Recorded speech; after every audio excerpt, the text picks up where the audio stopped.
Russia Ukraine யுத்தத்துல ஒட்டுமொத்த ஐரோப்பாவும் இப்ப ரஷ்யா கால்ல விழுந்து கிடக்கு. இதுதான் விரிவா பார்க்க போறோம். உக்ரைன் யுத்தத்துல முக்கியமான ஆட்கள் அப்படின்னா ரஷ்யா ஒரு பக்கம் தனியா இருந்து மொத்த நேட்டோ கூட்டத்தோட மோதுது, வெற்றியும் பெறுது. இந்த சைடு அமெரிக்கா, அவன் தான் முதல் முதல் காரணம். அவனோட மொத்த திட்டம் தான் உக்ரைன் யுத்தம் கடக்குது. அப்பப்ப எண்ணெய் ஊத்தாம எப்பயுமே எண்ணெய் ஊத்துறது யாரு அப்படின்னா பிரிட்டன். இதுக்கு அடுத்து ரெண்டு முக்கியமான பிளேயருங்க. ஒண்ணு ஜெர்மன், இன்னொன்னு பிரான்ஸ். 2 பேரும் எப்படி லீவ் எடுப்பாய்ங்க, ஆப்சென்ட் ஆவாய்ங்க அப்படிங்கிறது நம்ம எல்லாருக்கும் தெரியும். ஆனா ஒரு 3 வருஷத்துக்கு மேல நம்மளும் இத பார்த்துக்கிட்டே இருக்கோம் ரெகுலரா. இப்ப அந்த ஜெர்மன் தான் சரண்டர் ஆயிருக்கு. ஏறக்குறைய சரண்டர் இல்ல, சரண்டரே ஆயிருக்காய்ங்க. அத 2 நிமிஷம் கழிச்சு பார்ப்போம். அதுக்கு முன்னாடி ரஷ்யா செஞ்ச அந்த திகில் சம்பவம் என்ன அப்படிங்கிறதையும் பார்ப்போம். ரஷ்யா பெரிய அளவு ஒரு 2 வார காலங்களா வச்சு தொடர்ந்து செஞ்சுக்கிட்டே இருக்காய்ங்க. ஏன்டா ஒரு பேச்சுக்கு பேச்சுவார்த்தைய சொதப்பிறக்கூடாது அப்படின்னு என் வீட்ட தாக்குனேன் அப்படின்னு சொல்லி ஊருக்குள்ள போய் சொன்னோம்னா, ஏதோ எங்கனால வீட்ட பாதுகாக்க முடியாம, பதில் தாக்குதல் செய்ய முடியாம, போய் ஊருக்குள்ள ஒளறிக்கிட்டு இருந்த மாரி நெனச்சிட்டியா? அப்படின்னு சொல்லி வச்சு செஞ்சுச்சு. இதுல வச்சு செய்யும்போது அவன் சொன்னாலும் பரவால்ல. எல்லா கதையும் கேட்டு நீங்களுமாடா சொல்றீங்க அப்படின்னு ஓர்ஸ்னிக்க உக்ரைனுக்குள்ள வச்சு தாக்குச்சு. போலந்து வழியா விட்டு தாக்குனாய்ங்க. கடல்ல ரஷ்ய கப்பல்களுக்கு பாதுகாப்பா போர்க்கப்பல அனுப்பிச்சு விட்டாய்ங்க. இப்படி சட்டு சட்டுன்னு எல்லா பக்கமும் காய்கள் நகர்த்தவும் எல்லாருமே பதறிட்டாய்ங்க. அமெரிக்காவே பதறி ஒரு நிமிஷம் பின்வாங்க ஆரம்பிச்சுட்டாய்ங்க. உக்ரைனை பொறுத்தவரையும் கதறி எங்கிட்டு ஓடுறேன்னே தெரியல. ஏன்னா போலந்துக்குள்ள ஓர்ஸ்னிக் போனதுக்கு அப்புறம் எதுவுமே செய்ய முடியாது. ஏன்னா முக்கியமான இடங்களை அது தாக்கும்போது அதை தடுக்க முடியாதுன்னு தெரிஞ்சு போச்சு.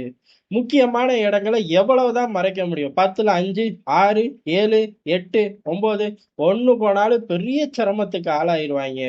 காரணம் அந்த ஒண்ணு ஆயுத குடோனா இருக்கும். இல்ல முக்கியமான ஆட்கள் இருக்கக்கூடிய இடமா இருக்கும். இப்படிலாம் கணக்கு போட்டு வாழ முடியுமா? சரண்டர், வெள்ள கொடி அப்படிங்கிற மைண்ட் செட்ல சுத்திக்கிட்டு இருக்கு மொத்த ஐரோப்பாவும். இதுக்கு நடுவுல தான் இத அப்படியே கிளச்சு போடுற மாதிரி சுமார் 100க்கும் மேற்பட்ட ஆளில்லா விமானத்தை ரஷ்யாவை நோக்கி உக்ரைன் தட்டி விட்டுருச்சு. அவனுக்கு தெரிஞ்ச விலையும் பிடிச்ச விலையும் இது ஒண்ணு தானே.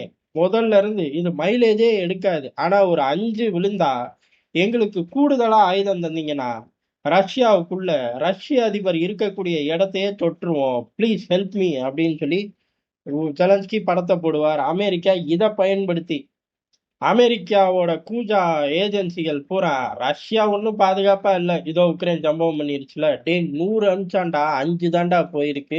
அந்த 5 ரஷ்யா நியூட்ரலைஸ் ஆகி ஆப்ஜெக்ட் கீழே விழுந்துச்சு அப்படிங்கிறாங்கடானா நம்ப மாட்டாங்க. நீ போய் சொல்ற, அப்ப நீ உண்மை சொல்றியாடா அப்படின்னா, நான் உண்மை சொல்றேன், நீ சூட ஏத்தி சத்தியம் பண்ணும்பாங்க. கெட்ட பயலுக இவனுங்க.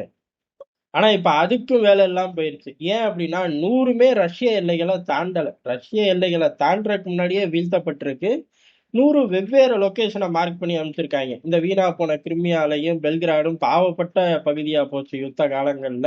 அந்த 2 பகுதியை ஃபோக்கஸ் பண்ணுவாங்க. அதுலயும் ஃபோக்கஸ் பண்ணியிருக்காங்க. ஆனா பறந்து விரிஞ்சு என்டையர் ரஷ்யால ஒண்ணே ஒண்ணு போய் விழுந்துராதா, அதை வச்சு நான் மைலேஜ் தேட முடியாதாங்கிற மாதிரி உக்ரைன் விட்டுருக்கு. 100ஐயும் வீழ்த்தியிருக்காங்க. 100ஐயும் வீழ்த்தி அவர்களே அறிவிச்சிட்டார்கள். அறிவிச்ச கையோட அடுத்த தாக்குதல்லாம் நீ கனவு கூட கண்டிருக்க மாட்ட அப்படின்னு சொல்லி அதோட நிறுத்திக்கிட்டார்கள். என்ன செய்ய போறார்கள்னே தெரியல. இப்படி ஒரு பயமான சூழ்நிலையில தான் ஜெர்மனி வந்து சரண்டர் ஆயிருக்கு. இந்த 1ஆம் உலகப் போர், 2ஆம் உலகப் போர் இறுதியில சரண்டர் ஆனோம்.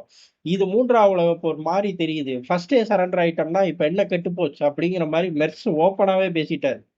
1000 தான் இருந்தாலும் ரஷ்யா ஐரோப்பா நாடு. அப்பாடி டேய், என்ன உண்மையா? கேட்கும்போது எங்களுக்கே நெஞ்சு வலி வருதுங்கிற மாதிரி தான் இருக்கும் எல்லாருக்கும். ஐரோப்பாவோட பாதுகாப்பு அப்படிங்கிறது ரஷ்யாவோட நட்பா இருந்தாலே முடிஞ்சு போச்சு. ரஷ்யாவோட நட்பா இருந்த காலங்கள் அப்படிங்கிறது ரொம்ப காலம் முன்னாடி இல்ல, இல்லவே இல்லைன்னு சொல்ல முடியாது. இப்ப கூட நட்பா தான் இருந்தோம் அப்படின்ட்டாரு. இப்ப வேணா கசக்கும். ஆனா நீண்ட நாட்களுக்கு அதுதான் நல்லது. ஐரோப்பா பாதுகாப்பா இருக்கும். ஐரோப்பா பாதுகாப்பா இருக்கும்போது எத பத்தியும் நம்ம கவலைப்பட தேவையில்ல அப்படின்ட்டாரு. அட பாவிகளா!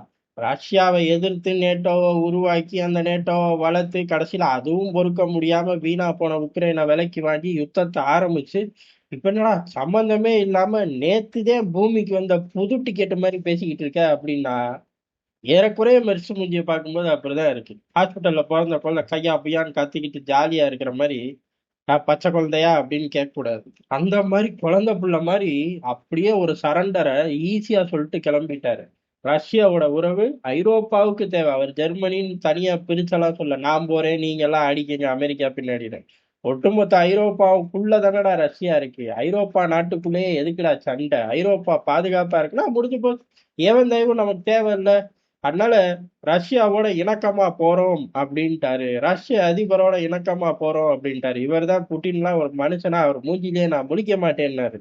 அது போக ஜெர்மன் தான் இந்த யுத்த காலங்கள்ல ஜெர்மன் தான் ரொம்ப, அதாவது லைட்டானாலும் ரொம்ப ஆக்டிவா பண்ணாங்க. காரணம் என்ன அப்படின்னா, இன்னைக்கு வரையுமே ஜெர்மனோட ரோட் பேஸ் கனெக்டிவிட்டியை எந்த உலகத்துல எந்த நாட்டாலேயும் அடிச்சுக்க முடியாது. ஏன்னா உலகப்போர் காலகட்டத்துல அப்படி போட்டு கனெக்டிவிட்டிக்கு வச்சிருந்தவனுங்க.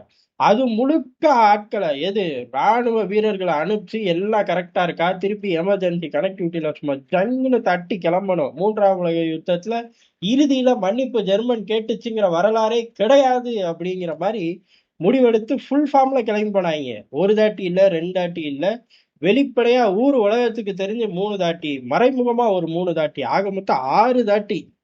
இந்த 3 வருஷத்துல ஜெர்மன் இந்த வேலையை பார்த்துச்சு.